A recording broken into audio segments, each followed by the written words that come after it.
And I'd also say that a lot of the things that you're doing, you probably don't need to be doing, so that you can just let them go. Let them go. It'll be okay. You can do less. And it doesn't make you lazy. It just means that you're focusing in on the things that truly matter. All right, and welcome back to Success Factory, the Success Factory. My name is, of course, Felix Becker, and I am your very own success coach on this journey we call life. Now, as you know, I've been sharing some incredible conversations with some amazing people with you in the past, and I'm going to continue to do so. This week is no different. Javonna MaeRhys started out as a high school teacher, became a principal, and now is a coach. Now, her journey is much, much, much more interesting than that. Find out more about where she lives now, what her favorite movie is, and why coaching can make all the difference in your life. Now, if you like this content, please like, subscribe, share, rate, and review. Do all the things because it helps me reach more people. And the more people we can reach, the more people we can help. At the end of the episode, I will share with you how to contact Javonna if you want to work with her. And of course, if you want to work with me, be sure to reach out. I'm here to help. I'm happy to help. Let me know how I can be of service to you. But with all that out of the way, let's get right into this fascinating conversation with Javonna MaeRhys. Well, Javonna, awesome. Finally able to connect. Thanks for doing this. Let's get right into it. Who are you? Who am I? I am a woman who has taken a long route and done a lot of things to get to where I am today. And I've made it my mission to help other women shorten their route to get to where they want to be and to offload a lot of things that they have on their shoulders that's holding them back. Yeah, that's so awesome. I'm definitely a fan of taking shortcuts or at least cutting out all the bullshit, as I call it. So that's awesome. Well, you said you had a long route to get to where you're at today. So let's talk about that. What's been your route? How did you get to be where you're at today? For sure. Well, where I am right now is I'm in Brunei, which is a small country on the island of Borneo in Southeast Asia. And so I spent 20 years in education in the United States.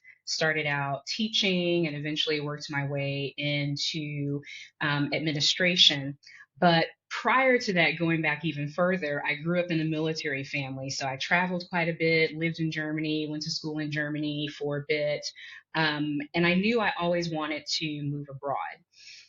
And when I was teaching, I was looking into, okay, Giovanna, what ways can I use to maybe teach abroad?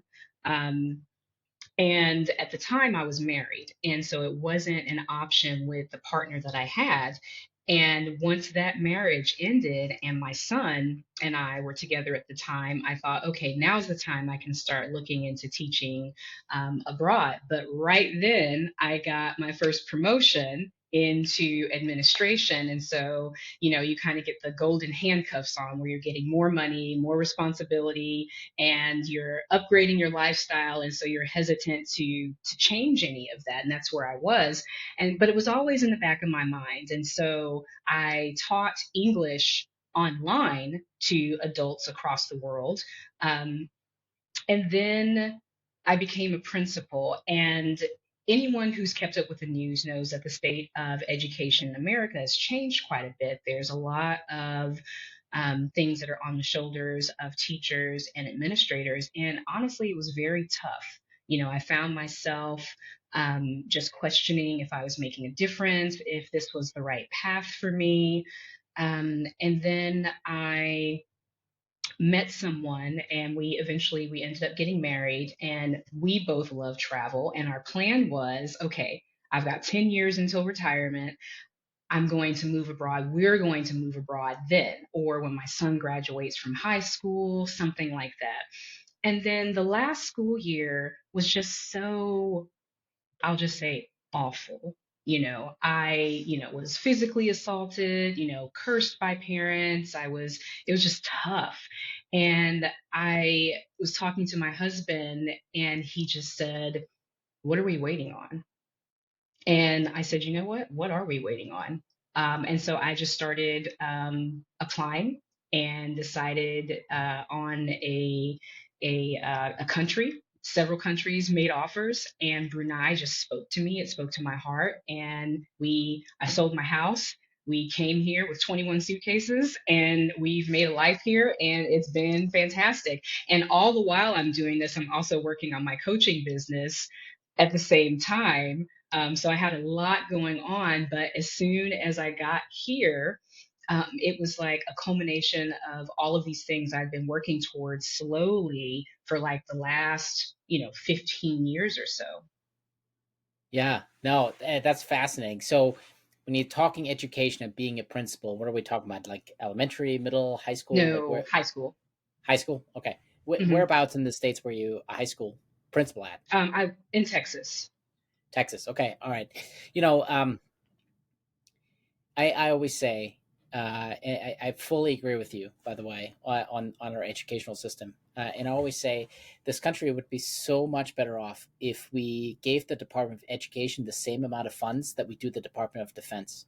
And I say this having been in the Air Force myself, and even seeing some of the inefficiencies within the military.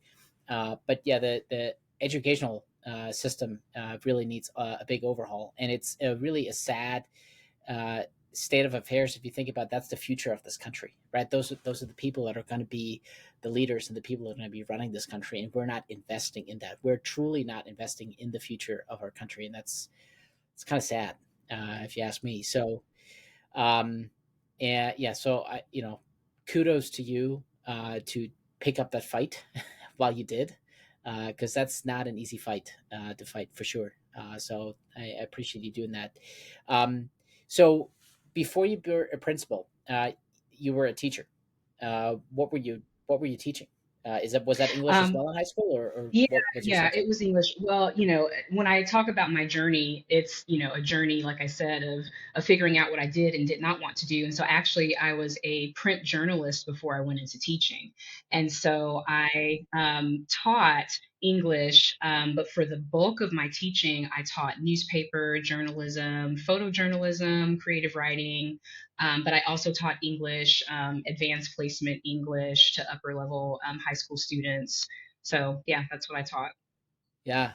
Um, Fascinating. I was actually born and raised in Germany, not military related. I'm actually just German, and I would say my English far exceeds the quality of my German. So English definitely has a special place in my heart, just for that alone. But um, I'm curious now with your interest in traveling.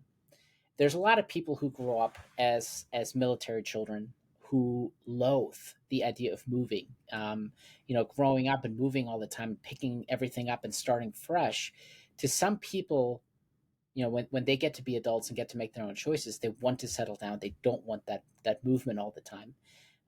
So I guess my question to you is: do you think you have that travel bug because you grow up in a military family and you were traveling all the time as a child, or maybe is it, is that nature versus nurture debate? Is it because the family you come from just loves to travel, and that's why your parents were in the military, and that's why they wanted to be there and get that opportunity to travel? So yeah, I guess it's the nature versus nurture for you in terms of your travel bug. Is that because of how you were raised, or because of who you are? I want to say I think it's because of who I am.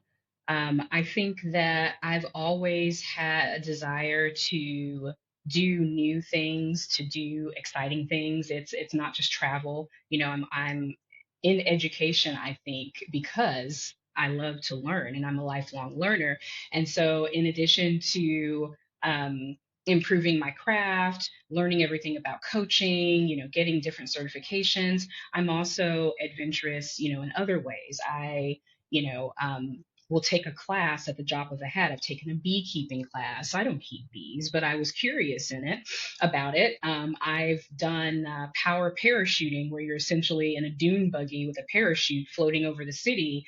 If there's something exciting I'm on it and I want to have the experience. And so I think that ties into my love of travel is just going and seeing and experiencing new things. And I'm not afraid of change and I'm not afraid to try new things. Yeah, that's fascinating, and I think so many things that you've said are just these golden nuggets of wisdom, right? That being a lifelong learner and being interested in change and having these opportunities for new experiences. I think we all could stand to learn from you because there's so many things that this life and this planet have to offer us, and it's really on us to go out there and have these experiences and seek that out and do that. And life is constantly changing, so we have to be open to new opportunities all the time. Um, I'm still curious about this Brunei thing, though. Why Southeast Asia? How did that come out? Do you have any ties there? Have you been there before? Was it No, just no, I flip of a had coin and that's never. where you landed? Yeah. I was looking for um, the practical things, of course, who was going to offer the best package. Because one of the great things about teaching abroad is a lot of places they provide for your housing. Like I'm living right now in a 5 bedroom, 5 bathroom house, mortgage free. And they give you a competitive salary, they give you flight allowances home, they give you bonuses. Um, Most places outside of the US really take care of their teachers. And so I was looking for the best package. And I was looking for a place that the weather, agreed with me. And when you're looking for an international position, it's about talking to people who are already there. And so I got on Facebook and reached out to people who were in the area to talk to them. I made a friend before I even got here. And the company that I'm working for in Brunei also has really good PR. So they have videos of, people who've been here for quite some time and the kind of life that they lead. And one of the things that also stood out, in addition to a really good package, was that it's a good place for families. Lots of the people who were talking about their experience here talked about coming with their children and how good of an experience their children had had. And one of the things my husband and I were looking for was a good place for my son, for our son, because again, being in the United States, there's lots of bullying, there's, fear of violence, there's, and with my son, even as a young Black man, he had a whole host of other issues to worry about in the United States in terms of his safety. And so that didn't seem to be an issue here. And lots of people, your initial contract is either 18 months or 2 years. And many people, over and over again, I kept hearing people say, I thought I was just going to be here for one contract. And that was 12 years ago. I've raised 2 kids. That's fantastic, and I mean, that's really awesome that these opportunities exist for people, and I think a lot of people should know about that because, like you said, we really don't take care of teachers the way we should in this country. I definitely have seen that. My girlfriend is actually a middle school counselor, and through her, I see some of the some of the problems. Let's say I am trying to be political here with our educational system. A huge amount of the problems, not even just with the educational system, even just with the social structure that a lot of these kids get raised in, and it falls on the schools to make up the slack at home. And the schools really are not equipped for that, nor are they really the right place to make up for poor parenting. That's really a sad state of affairs here in this country. So, if Brunei made the top spot, what was on your short list? I Vietnam, um, and honestly, it was mostly places in Southeast Asia. Most of the packages, the good packages, are either in the Middle East or in Southeast Asia. I looked at Thailand as well, but it was Brunei, it was Thailand, and it was Vietnam. Okay, very interesting. Um, that's so cool. So, you said you have a son. How old was he when you moved to Brunei? Well, we've been here for 6 months, so this is still new Oh, for gotcha. Okay. us. Yeah, yeah. So Yeah. he's 14. Okay, all right. So the reason I'm asking is, again, I was 15 when I moved from Germany to the United States, and it's I feel like that was a for a teenager, a terrible age to move countries because I was taken out from all of my social circles, all the friends that I had made since kindergarten, all of my hobbies, all my extracurriculars, my social connections, and I was thrown into a mix of people who have been together since kindergarten here, and it was really hard. A lot of times, really to connect and try to find my way in. So, how has your son dealt with all of that? He's been doing great. And I think it's a little bit, you said that you had had the same friends since kindergarten. My son hadn't had that experience because as a teacher and as someone who moved into administration, you're you move quite a bit in teaching sometimes if you are on an administrative track because you get into administration to continuously move up. And, that's part of how I know about doing all the things and doing the absolute most because I started out as an academic principal for 2 years. And then I moved to another place where I was an assistant principal. And then I moved to another place where I was an assistant principal. And then I became a principal. And so it's this, you're this upward trajectory of moving places. And so my son didn't have a cache of friends that he had been with since kindergarten. So he was used to moving kind of the same way that I was used to moving, as a child as well. And so my son is an extrovert, and so he makes friends wherever he goes. And so he's absolutely loved the experience here because there are more options academically. The schedule is a little bit different. Instead of going to seven classes, the same seven classes at the same time, 5 days a week, he's got like 15 classes that he goes to, 2 or 3 times a week. His schedule is like a jigsaw puzzle. And there's so many extracurricular activities. He's involved in karate. He's still able to be involved in band. He takes melee. He takes a mindfulness course, gymnastics. So he just has, all of these things that he's involved in and friends that he's connected with. That is so cool. That is so amazing. So, is he? I guess what kind of school are you teaching? Are you teaching like at a local school in Hmm. Brunei? And Hmm. then does he go there as well? Is this, like a school for expats, or is it Hmm. specifically designed for locals to learn English? I just don't know anything about that structure.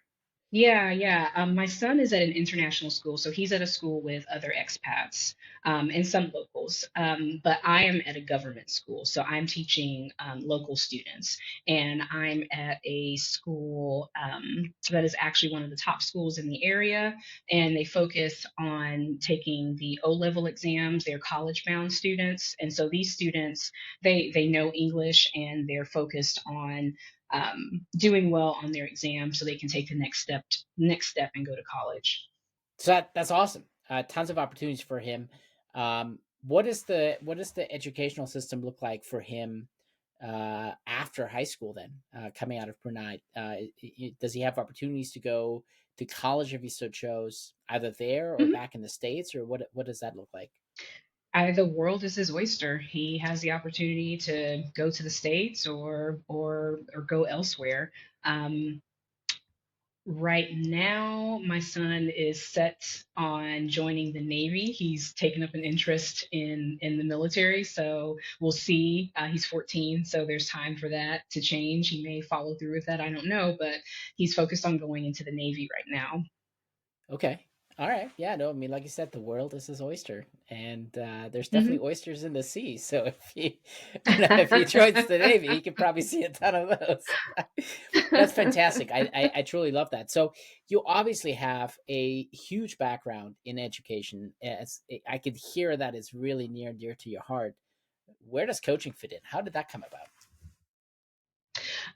Coaching came about because mindfulness, personal development, self improvement has always been at the forefront of how I teach. I told my students when I was working in the classroom that, although I was a newspaper advisor or a photography teacher, I wasn't really teaching them those things. I was teaching them life skills through the vehicle of English or creative writing or photography.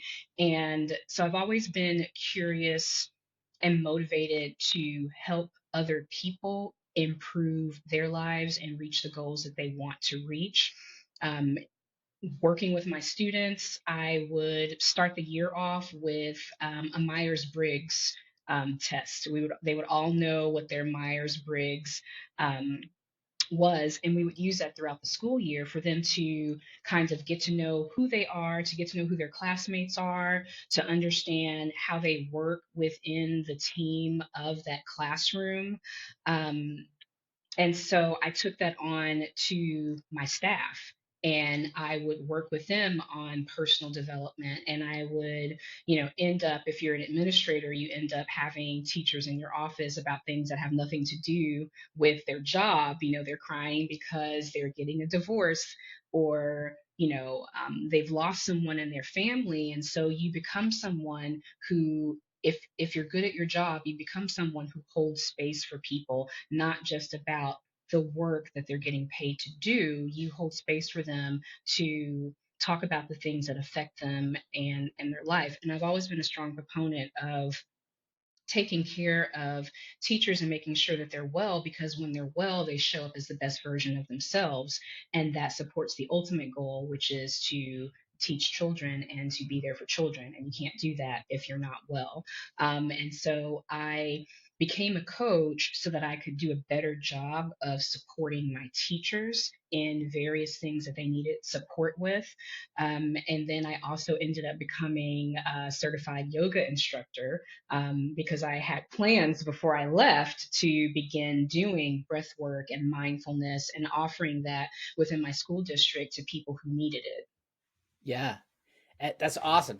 I mean, you said so many amazing things right there, and I think that the amount of leadership skills that you show by holding that space for your teachers, your employees, to make sure that they're at their peak performance, they're in their best shape to take care of, your customers, your children, is so true. I mean, that is, honestly, leadership 101 across the board that everybody should follow, and yet most people don't. Javonna, we need more people like you.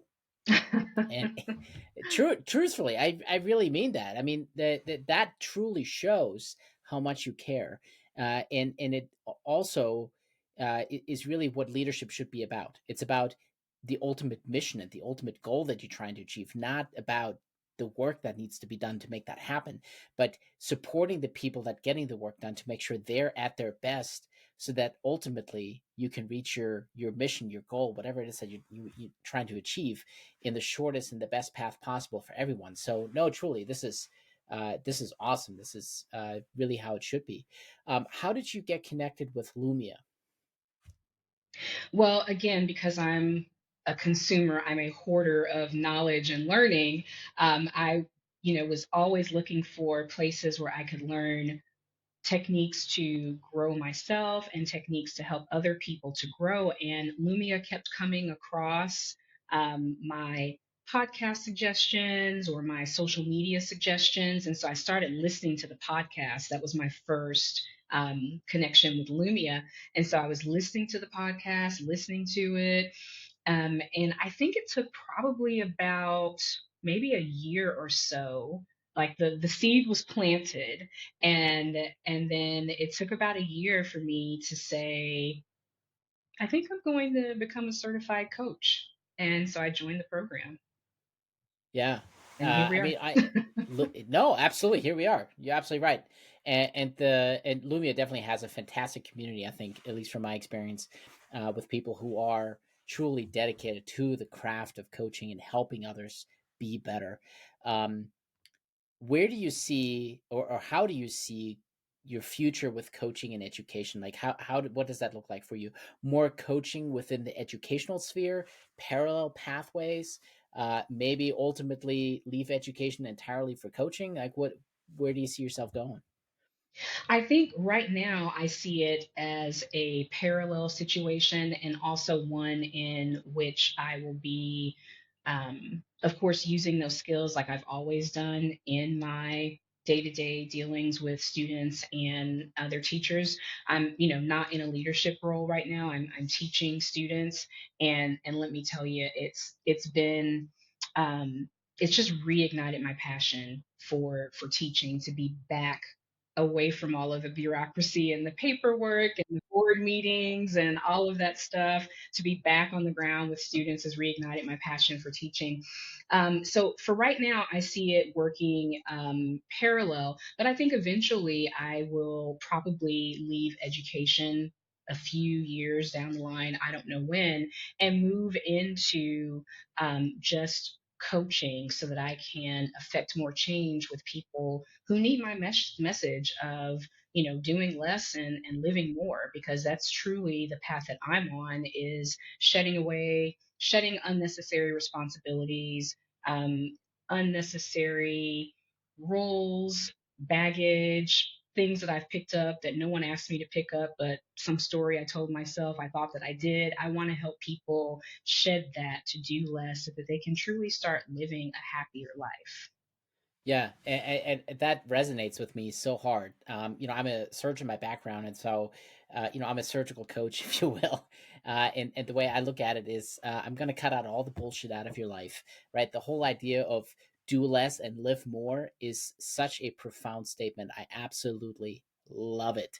So, what would you like people to know about coaching? Like, there's so many people that I cross paths with who are like, "What's a coach?" And they just don't know. So, what to you is the power of coaching? Like, where should people really understand can coaching fits into their lives to transform them into a better, more powerful, more experiential, more freer human being? Hmm. Yeah, I think for me, coaching is, people are smart.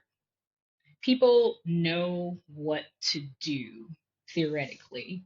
They know how to be successful. They know how to, they know, and all the information is out there, but people don't do what they know how to do. And I think that's where a coach comes in. It's someone who can help you see things from a different perspective, someone who can hold you accountable. Personally, I know what to do to get in shape and be healthy, right? Everyone knows exercise and all of that stuff, but how many people find excuses not to go to the gym or not to do whatever it is they need to do? And so I hired a trainer who comes to my house 3 times a week and kicks my ass and makes sure that I am doing the work. She is my coach, she is my exercise coach. And I also have a coach within my business for coaching, someone who helps me see things in a different way, because I understand how powerful coaching is. So currently I have 2 coaches, and that accountability helps me to elevate my craft. And it also helps me to look at things with a fresh set of eyes, a new perspective. Um, yeah. Yeah, no, that is so true. And I know for myself, I truly didn't understand coaching, what it meant and what it could do for me until I received coaching myself. And that's really what then opened my eyes to like, whoa, this is amazing. It's something so simple, and like you said, I mean, the stuff is out there, the information is out there. We know what we need to know. It's the action part, right? How do you take action? And sometimes you just need that different perspective, and that's exactly where coaches fit in. So that's cool. I love that. Who are the people you work with? Like, if you look at your coaching practice, are you focusing still on teachers, or you mentioned women earlier? So, what's your niche? Like, who should reach out to you? I work with overwhelmed and overcommitted women, and I teach them how to confidently say what they do and they don't want, so that they can create space in their life and work to be the best version of themselves. So that's who I work with. Yeah. No, that's really cool. I like that. So, what is one thing somebody listening to you right now can start doing today, in order to better their lives? One of the things that they can do is they can begin the process of reconnecting with their values. I think as women, as mothers, we take on so many roles, and we are a lot of us are always trying to make sure that everyone else is okay. And we put ourselves on the back burner, and we lose connection with what we truly value in our life because we don't give ourselves time to think about it. And it may be that at one time we did, and we had, strong values around one thing in our life, but time has sped on, and we've not gone back to reevaluate whether or not we're still in the same place.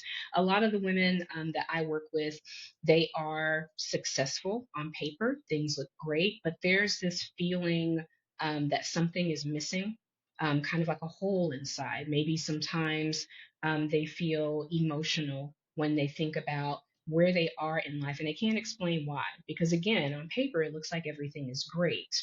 And it's because they usually have lost track of the values that they want to live in their life, and your actions have to match with those values. And so the first step is redefining what are the values for me at this season in my life, because at this other season 10 years ago maybe they were this, but in this season it's something completely different. I went through that myself, when I um, went through a divorce. I wasn't receiving help from my ex husband. And so everything fell on me. And so, Maslow's hierarchy, I'm trying to make sure that I'm okay and my son is okay. And so I'm working, working, working. I'm trying to get promotions. I'm trying to do this and that to make sure that our needs are taken care of. And once I moved out of that, it was difficult for me because I was still conducting myself with that same survival energy. And it wasn't until I started shedding that old version of myself that no longer needed to just focus on survival, that could work on self actualization. That's when things really started to change. Yeah, yeah. I mean, I've been through a divorce myself, so I definitely know that that's a very stressful time, and you're absolutely right. That time is akin to survival mode. So yeah, that is so very true.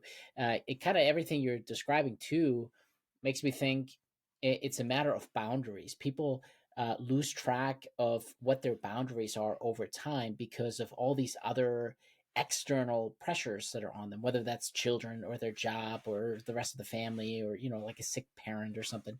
And you lose track of your values, which then erodes your boundaries, which then means people are creeping into your space, and then 10 years later you're in a space where you don't even want it to be. So I could see where you're saying do less, live more, because you have to shed yourself of all these things that have built up over time in order to redefine who you really are. That's powerful, and that's really what coaching does so beautifully. So that's awesome. You're spot on. I love it. Um, Listen, I want to ask you some questions. I wrote a book about a month ago called The Simple Networking Tool, and it's meant to go deeper and ask, some some deep questions and also some colorful questions, just to paint a little bit better picture of who people are, trying to change the way we network and not just hand out business cards at meetings. So, I want to ask you a few questions here. What's your favorite holiday and why? Oh, that's simple. My favorite holiday is Halloween. I absolutely, one of my not guilty pleasures, is one of my pleasures, is I love the horror genre. So I am a connoisseur of scary movies. and so and so spooky time is my favorite time because I love all things related to scary movies. Yeah. Why do you think that is? I mean, if you think about it, scary movies, they do evoke that fight or flight response in us, and I've it's something that I've never really gotten into myself. What is the appeal to horror movies? I think for me, it's twofold. The first thing is that I was watching them at an age when I should not have been watching them, and so it was And I was watching them with my father. And so my dad would be watching these movies and I would snuggle up on the couch with him and watch these movies with him and screech and laugh. And so I just have fond memories of watching horror movies with my father. And I still do that now. We will still, when we're together, we will watch something that's scary. And then from there, I think the thing that pulls me to them is that on the surface level, of course, there's various genres of subgenres of horror movies, but I love horror because it is not really about the scary thing, right? It's good horror done well is a metaphor for something in your life that is frightening to you. And so it is the man with the knife or the entity or whatever is usually a stand-in for a very real problem, anxiety, self-esteem issues, something like that. And you're watching people either succumb to it, freak, freak, freak, or you see someone who is able to overcome it at the end. Now, of course, there's some cheesy stuff that just is what it is, but I like watching elevated horror that is really about something much deeper. I see. That's actually probably the most profound explanation I've ever had of the horror genre. So now I'm intrigued myself. Uh, I guess what's your favorite horror movie? Like if I were to watch one, which one would you recommend? Like what's your top choice? Let's see. If I were to make a suggestion to someone, something that would not permanently scar them, but would also prove my point, I would say there's so many. Um, hmm. Oh goodness. You know, there was one that I watched. I'm trying to think about the horror movies that have made me cry because they were so because they were so profound. Um, one that my husband teared up as well. We saw was I think it's called "You Will Not Be Alone." And it's a foreign language movie and is about a woman who is turned into a witch. And so this process, she's forcibly taken from her mother and she is turned into a witch. And so her life is one of it's harsh, it's lonely because the witch who turned her is like a very harsh taskmaster. But this new witch wants to experience the world. And so she's going throughout these villages in different forms because she can change her form and she's experiencing what it is to be connected to people. And this other witch is not happy that she's not, like her and just wanting to destroy everything and cause misery. And so every time this new witch finds happiness, the old witch comes and takes it from her. And she's alone.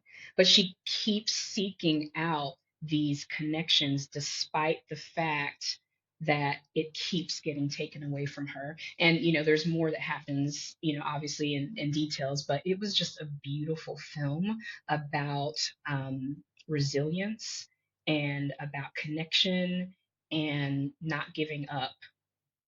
Yeah, yeah. No, I'll be honest with you. Your description has me intrigued, and I do love foreign language films. It's probably my favorite category on Netflix is the foreign stuff. And I don't know how you watch it. I watch it in the original language with Oh, me subtitles. too, me too, yeah. Um, it's so much fun, and like people look at me and be like, "I'm such a weirdo," but I'm like, "It's so cool." Yeah. Now you have traveled a lot, but what is a place you haven't been to yet but really want to visit?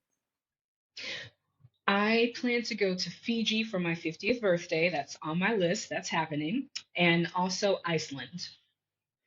Oh wow, those are almost polar opposites. All right. So why Fiji and why Iceland? Fiji, because I mean, both places are beautiful, but in completely different ways. I love water. I love swimming, love snorkeling. I plan on becoming certified to scuba dive. That's one of the things I brought with me was all of my scuba gear. And so just the water, just being able to be in that water and to just relax and just it's everyone I know who's gone says it's like a once in a lifetime experience and it's absolutely beautiful, breathtaking. So it's on my list. And then for Iceland, same thing. People say it's absolutely gorgeous. I want to see the northern lights. I want to, stay in one of those bubble hotels and just look up at the sky at night, with my husband and yeah. So I just want the Absolutely. experience. No, that obviously you're all about the experience. So I could so see that. So with that, would you rather take a cold shower on a hot day or a hot bath on a cold day? Okay, so that makes me laugh because I am cold. always cold. And the temperature here in Brunei is it's usually between 75 and 85, but the humidity is such that it always feels like it's 90 to 100. Um, and I have sweaters here that I always have with me. Um, at work, I will often, because we work in kind of like a cubicle setting when we're not in our classroom, um, and the AC is always on, and I always have a sweater. And when it becomes too much, I leave and go somewhere that has no AC. And people will walk by and they'll say, you can turn the AC on, or can I open the window for you? It's so hot in here. I'm like, no, this is perfect. This is wonderful. In fact, I bought a heater from someone just a few days ago so I can take it with me when I go back to school and have a heater underneath my desk. So, to answer your question, it's the hot bath for me. All right, that's fair enough. Fair enough. You know what I was just thinking about was when I moved to Florida. So from Germany, we moved to Florida, and coming from German climate to South Florida climate, uh, t-shirts and shorts. And Floridians are weird people. Once the temperature drops below 70, everybody gets their sweaters out and jackets. That's And how it my is in first year, I was Texas. like, "You guys are weird." And by my second year, I was doing the same thing. So I could somewhat relate to that as well. All right, final question from me, and then my previous guest has a question for you. Would you rather have a cat that barks or a dog that meows? Hmm. Well, I'm a cat person, so I'm going to have to go with the cat. All right, I think you're only the second person that has ever said the cat. So that's exciting. That's so cool. So what I started some time ago was the previous podcast guest gets to leave a question to the next podcast guest, not knowing who that person is or when we're even recording. So the question to you comes from Jess Berry, and it is quite simply, how do you know when you truly love yourself? Mm. I think you know that you truly love yourself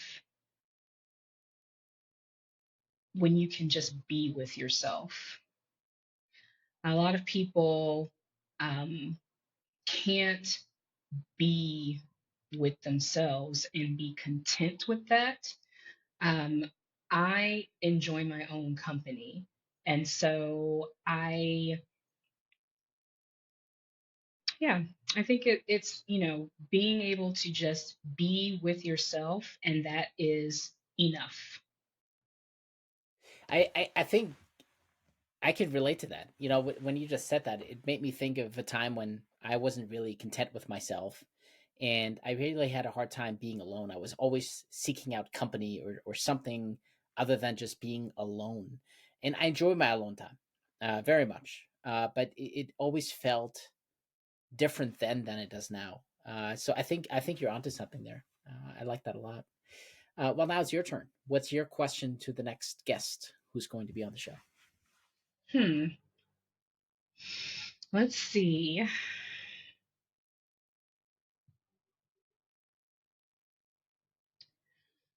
I would like to ask the next guest, what has been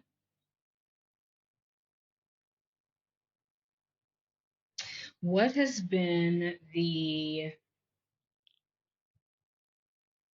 best gift that they've given someone? I like it.